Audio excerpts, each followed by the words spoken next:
All right, as you guys know, we've been focused heavily on the RWA narrative, and we got another one here today, but it's not in the way you think. So Boson Protocol markets themselves Boson, not Boston. Did I say Boston? It sounds like he said Boston. Anyway, Boson Protocol is aiming to market themselves as Uniswap for e-commerce. They created a marketplace whereby you can sell anything. NFTs, digital, or actual physical items, but they call it phygital because they allow you to tokenize them. They have a unique mechanism to ensure that the buyer gets his product and the seller gets their money. And if one of those things doesn't happen, atomically everything unravels and goes back to the original owners / holders or whatever you want to call it. So in this video, per usual, we're going to do a fundamental deep dive on Boson Protocol. We're going to go through the team. We're going to go through the tokenomics. We're going to go through the white paper, the docs. We're going to do a platform walkthrough, show you the marketplace, show you some of the items that they have for sale and how everything looks. And at the end, we're going to tell you guys if we are buying this project or not and why. And Boson isn't the first one who tried to create a marketplace for e-commerce on the blockchain in the DeFi space. But I do think they've taken a very innovative approach in even allowing you to borrow against your collateralized or tokenized items that you have with the NFT representing them. So I'm excited to get into it. Let's do it. All right, guys. So here we are on the Boston docs. So we're going to give you guys the high level and kind of just demystify and talk about the things that really catch our eye. So it says here, the purpose of smart contracts is to automatically execute agreements, ensuring compliance with contractual terms, while it's minimizing exceptions and displacing intermediaries. Despite this promise, smart contracts are inherently disconnected from the real world. So, not just on blockchains, but traditional infrastructure as well that we transact on, like, the internet. So it says smart contracts are unable to view the real world on their own because they cannot trust external data sources. Instead, they require data oracles in order to trust off-chain data. Similarly, smart contracts cannot reliably affect the real world because they cannot trust that a given action will be executed off-chain. We refer to this as the physical asset oracle problem. Shout out Link. Yep. So it says we present Boson Protocol V2 as a decentralized actuator oracle. That is, decentralized protocol which enables the trust minimized automated execution of off-chain actions, which in turn can be seen as a general purpose solution to the physical asset oracle problem. I wonder if they're using, which oracle are they using, or oracle network are they using, or is the oracle built inside of Boson? I actually don't know that. So it says the design of Boson's core smart contracts is unopinionated and therefore supports the execution of any type of off-chain action. Boson is therefore extensible to a wide range of domains and can support a myriad of use cases. However, the initial focus for Boson Protocol is decentralized commerce, or d-commerce. Boson V2 represents a foundational primitive connecting Web3 to the real-world commerce. That is, Boson Protocol enables smart contracts to execute off-chain commercial transactions with strong and verifiable guarantees about payment for and receipt of assets. Which is essentially what they just said, and it sounded like they just described a smart contract in that first paragraph.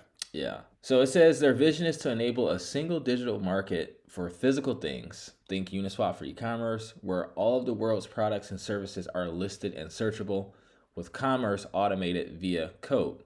Think TCP/IP, aka Transmission Control Protocol, Internet Protocol, which is the basis of the internet. If it weren't for TCP/IP, I wouldn't be able to email you to your Yahoo address from my email address. I wouldn't be able to go on any website that I want because I would have to have my own server. So yeah, you need it for basically Gmail to send emails to Yahoo emails. So it says Boson, or I wonder if it's Boson or Boson.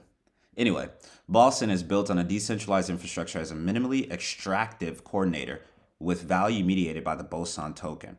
I think it's Boson. That kind of rolls off the tongue easier. Maybe not. Ensuring that participants can share in the value that they create. So the problem usually with TradFi e-commerce platforms or legacy e-commerce platforms is that they extract a ton of value, sometimes 35%, I guess, depending on the platform. They extract a ton of value from your sales. And so this allows, as they said, participants to share in the value that they create. So that means you make more money if you're selling, and you're not paying huge exorbitant fees if you're buying. And so the platform itself extracts way less value because there isn't that singular one point of failure or that one coordinator or an office of people or an entity controlling all of the transactions. And it says, in order to achieve the vision of a single digital market for physical things, they address three primary problems. First, the physical asset oracle problem. So if Alice tokenizes her car and Bob buys the token, how can Bob be sure that he'll receive the car? Second, the fair exchange problem. So if Alice wants to remotely buy an item from Bob, how can they ensure that the exchange happens atomically, i.e. either both parties receive what they are due or neither do? And thirdly, how to digitally represent physical items. And then let's talk about how they plan on solving all three of those things. So for the physical asset oracle problem, instead of attempting to tokenize physical assets directly, Boson tokenizes commitments to trade. And they call this redeemable NFT or RNFT. The protocol locks up parties' commitments to execute a commercial exchange as a type of forward contract. You can think of this as like the commitment is going into escrow, kind of. Encoded within smart contracts and tokenized as redeemable NFTs, RNFTs. So if Bob doesn't get, or I'm sorry, if Alice doesn't get paid, and within that smart contract, Bob is not receiving the car, and Alice won't receive her money if she doesn't deliver the car. Yep. Simple as that. Yep. And it says Boson represents a novel solution to the fair exchange problem and is described formally as a decentralized optimistic fair exchange protocol. The protocol is optimistic because it assumes that the exchange has successfully executed unless a dispute is raised within a specific period.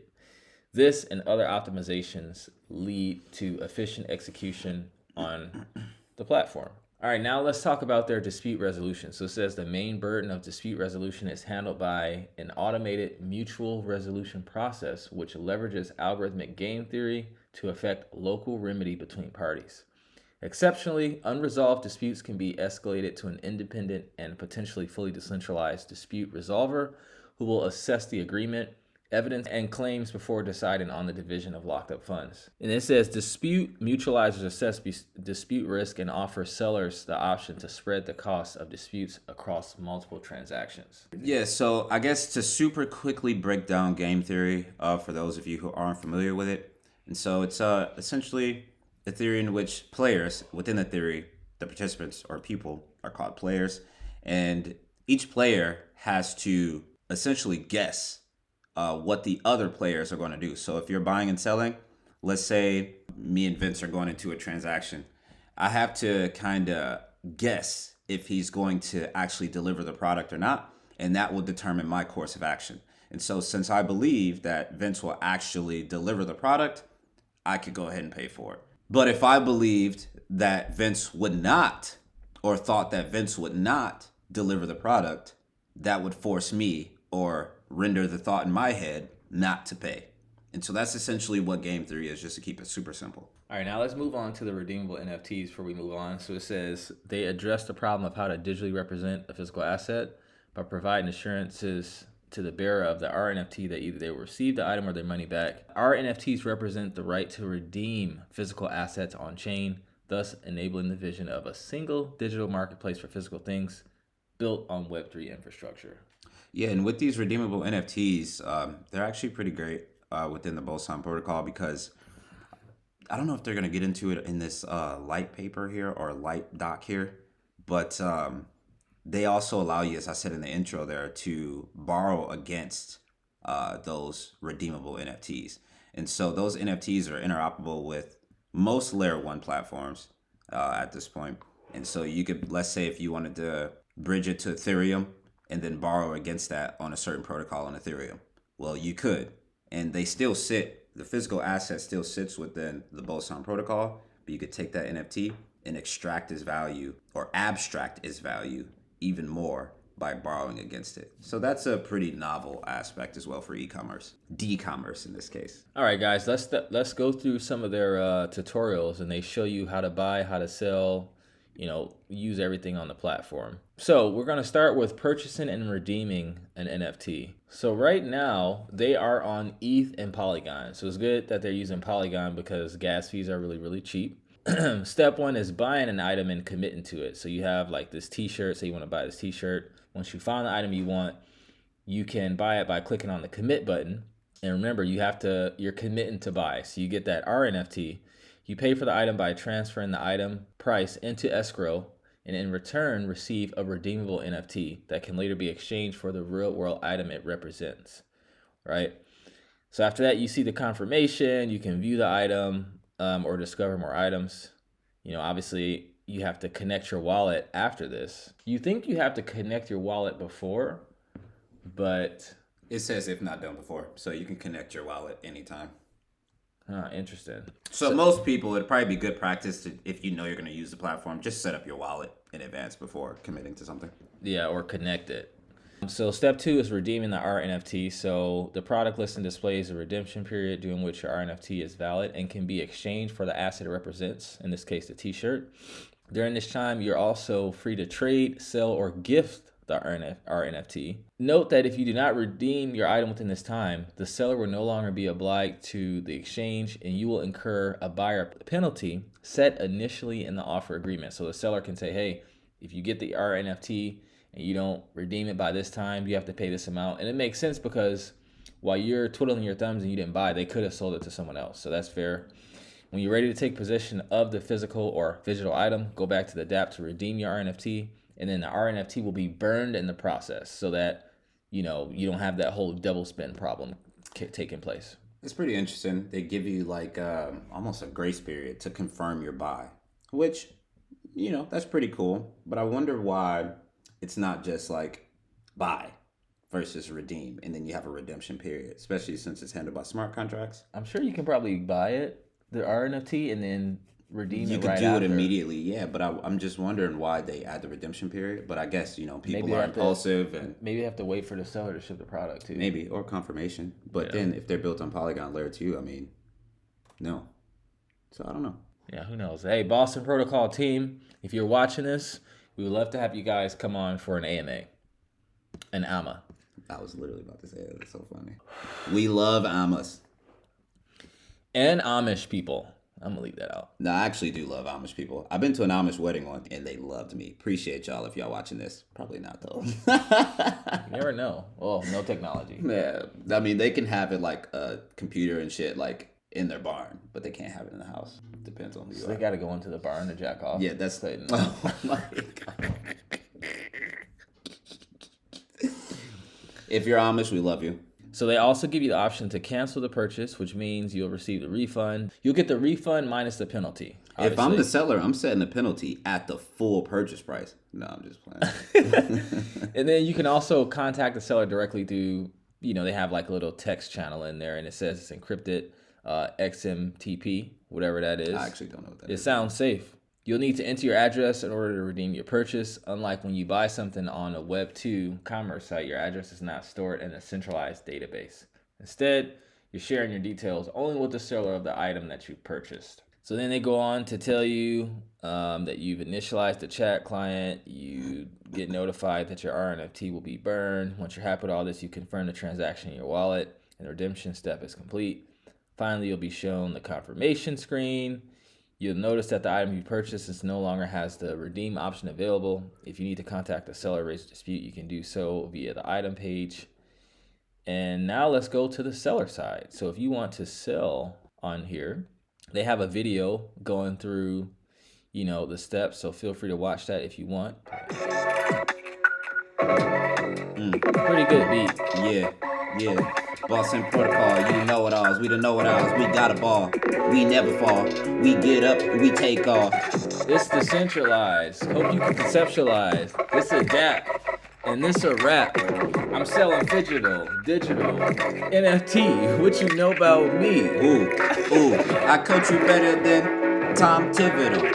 That's an NBA coach if you ain't know. Now we about to continue with the video. And if you comment some negative stuff, I'ma go in one more time while I'm going on this rhyme. I ain't gonna spend a dime on this dApp. Oh shit, cause this takes polygon matic. It's not tragic. I'm buying shit automatic. Alright. Hope y'all enjoyed that freestyle. It was pretty trash on my part. That was probably the worst freestyle I ever did. It was pretty good. Hey, let us know what y'all think of the freestyle at the bottom. Yeah. In the comments. I said at the bottom. Well, the comments are at the bottom. That's true. All right, so now selling on Boson. Drake, if you watching, hit us up, bro. So, All right, so these are the steps. You create a seller profile. You initialize the communication channel when you create your first product. You start selling either product by product, like via a custom storefront or in the metaverse, which is pretty cool. They're doing something in the metaverse with Tommy Hilfiger. And then you can manage sales via your seller's hub, kind of like, Shopify and something like that. Tommy Hilfiger. That's funny. No, seriously. It's Hilfiger. Oh, cool. Go figure. All right, so you create an account first, and if you have a Lens profile, you can use it. That's like just another social media account, and they kind of explain what Lens protocol is and the benefit. It is a decentralized kind of social media application from what I remember.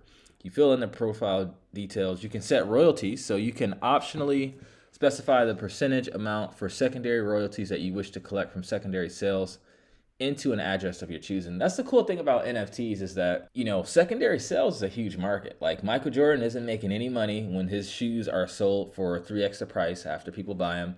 Mark Cuban isn't making money once his Mavericks tickets are sold for more after they're selling on the secondary market. But in this case, you can make sure that you are getting sales if your items are sold secondarily.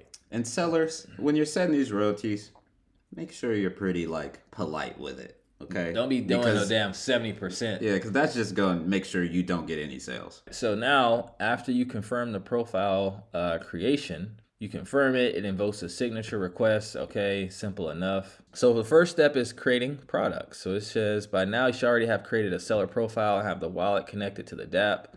You don't need any matic in your wallet to cover transaction fees, as they're subsidizing gas through the meta transactions. So you only need to sign messages as an authorization.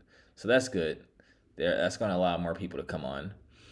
And once they get hooked and they know that they want to use it, that'll force them to go and get some matic. So you select the product type, the product information. You can put unique features into it. You want to tell people why they might buy it. So this is where you use your ad copy, etc., etc. You get to pick the category. So that way, once people are searching for something, your stuff comes up. This is kind of like your SEO. You can put in the SKUs. So it's really like a digital storefront. You can add product images and you can add videos. And we're going to show you some of their product as we go through the website walkthrough.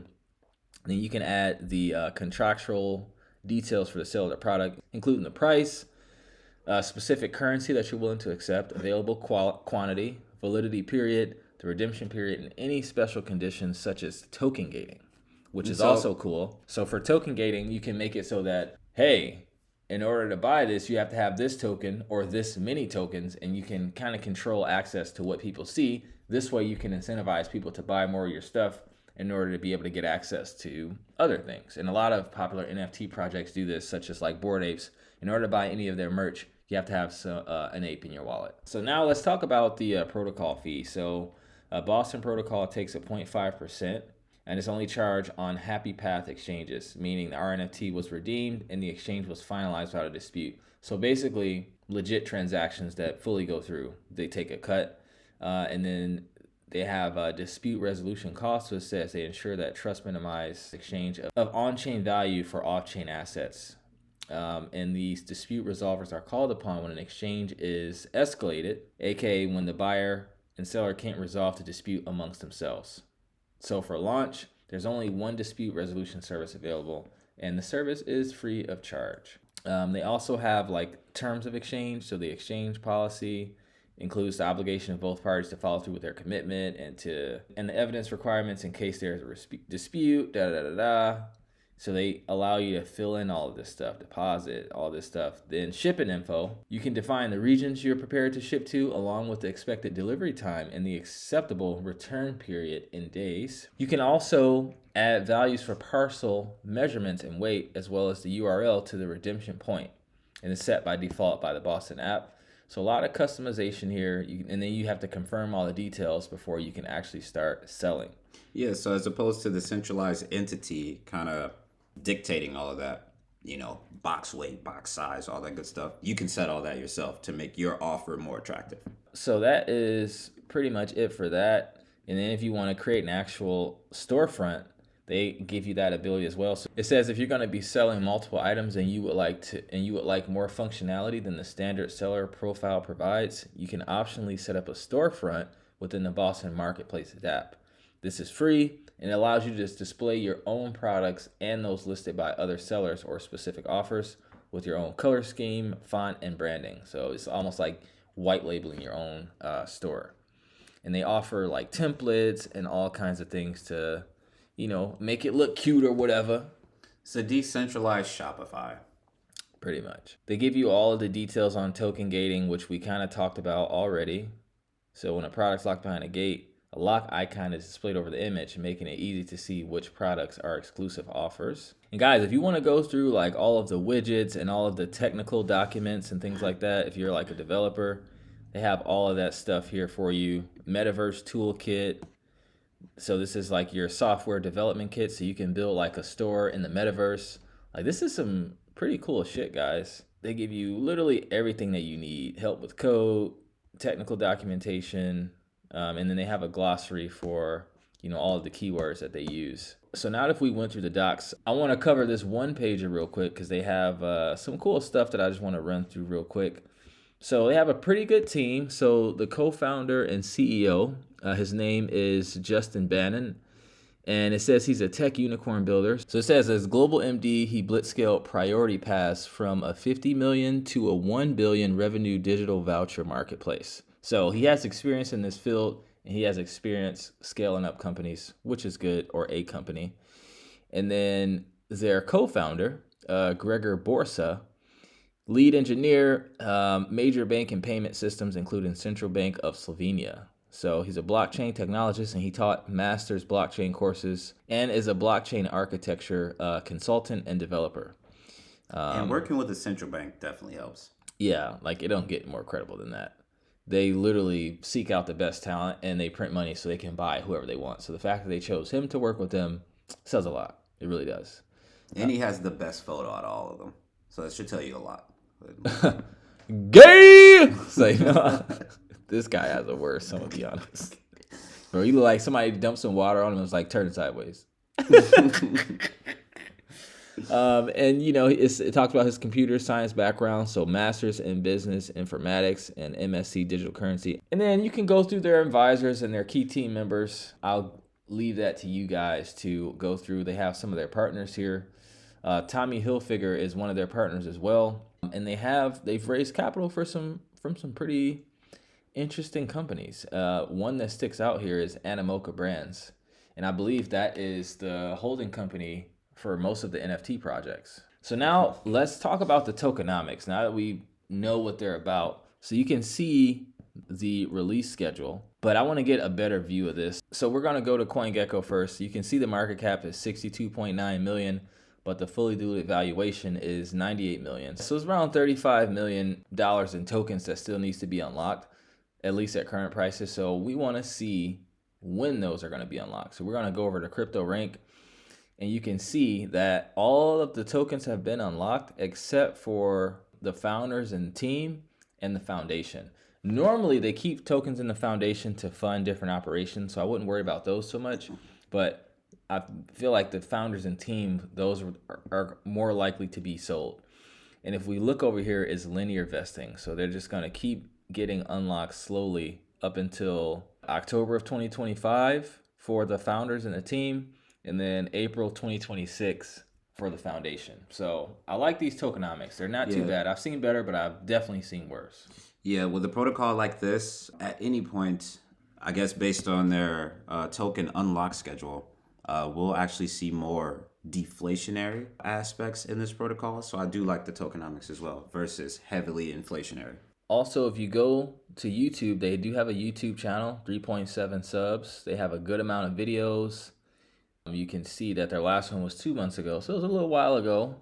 But they have interviews with the founder, AMAs, fireside chats. Boson, come on, man. Let's do come on the pod. Yeah, they have all kinds of videos, metaverse videos, things like that. And then if you go on their Twitter, pretty good Twitter following. They've been on Twitter since 2019.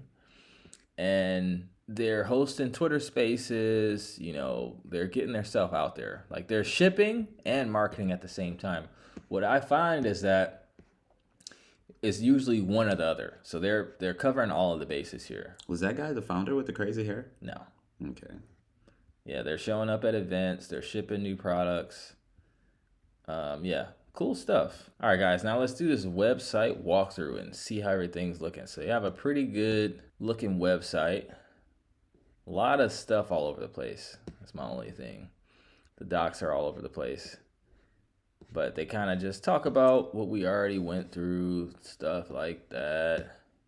Talk about the governance. You can read all that in the docs. If you click technology, you can read some blogs on, you know, the all things technology. They show you the tech stack and how everything works. You hit community. They have all of their socials there. They're on LinkedIn, documentation, which we went through, their GitHub, mailing list, YouTube, Twitter, Telegram, etc. If you want to sell with Boson, this is where you go to, you know, create your profile. You can also book a demo here. They have some more videos here as well. Got a lot of cool graphics to constantly like feed you that visualization of how the platform works as well. So that's pretty good. Yep, here's Tommy Hilfiger. They made sure that was the first one. I don't blame them. And if you hit resources, you can see their master plan. I think that's part 5. They have their white paper here, that one pager that we went through. One pager's right here. Yeah. So for you developers, you can read the tech stack on the tech stack. Yep. Now let's launch app and let's explore some products. So you see some of the products that people have for sale here. They're selling this for $32,000. Is this a real door? I'm not sure. Here's a Rolex. Let's click on this. So you have a video of the Rolex. You can, you know, see it nice up close and personal. You can commit to buy, like you said. It's redeemable for 50 days. And if you decide to cancel, you have to pay $1,000.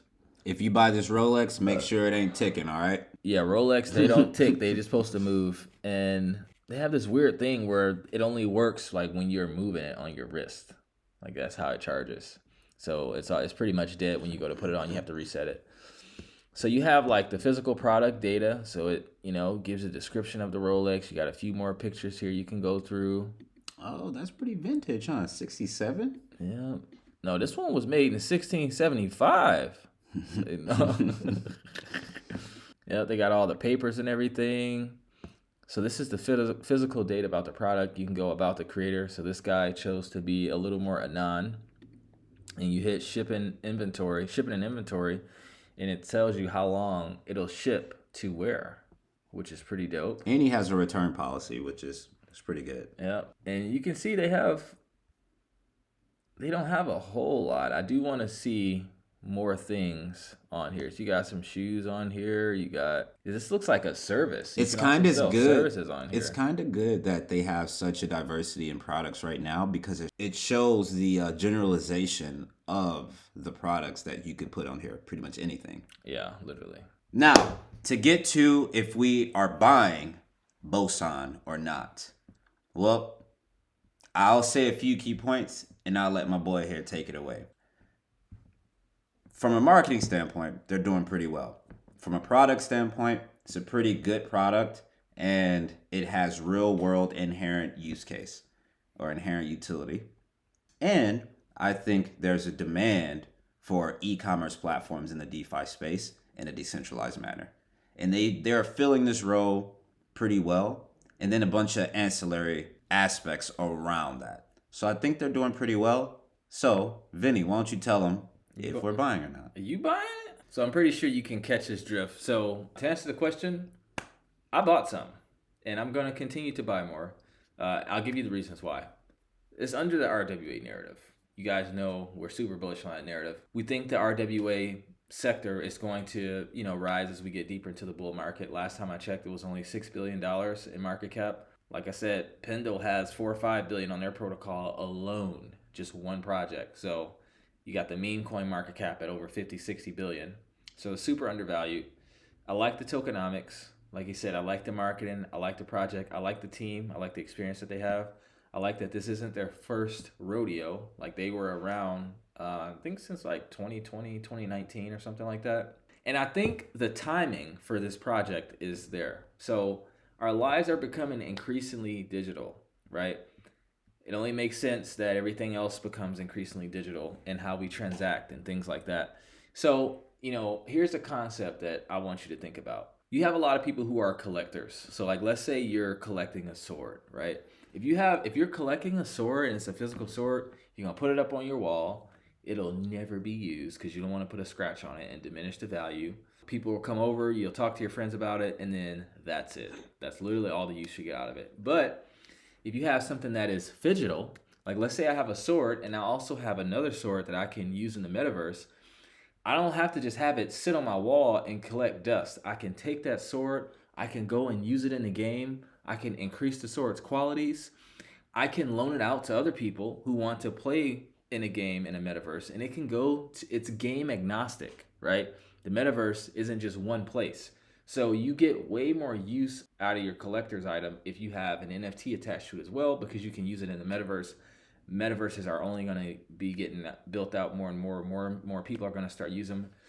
More and more people are spending more and more money inside of the metaverse. Like, people are buying more things online to build a life online than they're doing in their actual damn real life. And, I don't know if I recommend that, but it is what it is. And I'm going to invest in research accordingly. And I think this project fits that narrative really, really well. So yes, I'm buying it. We told our group about it before this video release. If you want to get access to our buy and sell calls, you want to get access to our Know It All Academy course that teaches you how to conduct research like we're doing on this video, and how to accumulate assets passively so you have more to sell once the prices go up, follow me on my personal channel at Crypto Noah. I'm going to release my take profit strategy for Boson Protocol, what levels I'm selling at, and my yield farming strategy for how I plan on accumulating it passively. You want to take us out? Yeah, don't forget to follow your boy Jay Manchin. My next vid is on how the Federal Reserve affects the RWA narrative, so you'll have the full picture from top down. And the last thing I'll say to close this out here, Boson, you did a pretty good job at staying true to the RWA narrative and allowing the financeability aspect of each product that you're tokenizing. So I appreciate that. And guys, with that, like, subscribe, comment, and tell your auntie too, okay? Don't forget to tell your auntie. That's a big deal. And guys, of course, we'll see you on the next one. One more thing. Wait, no.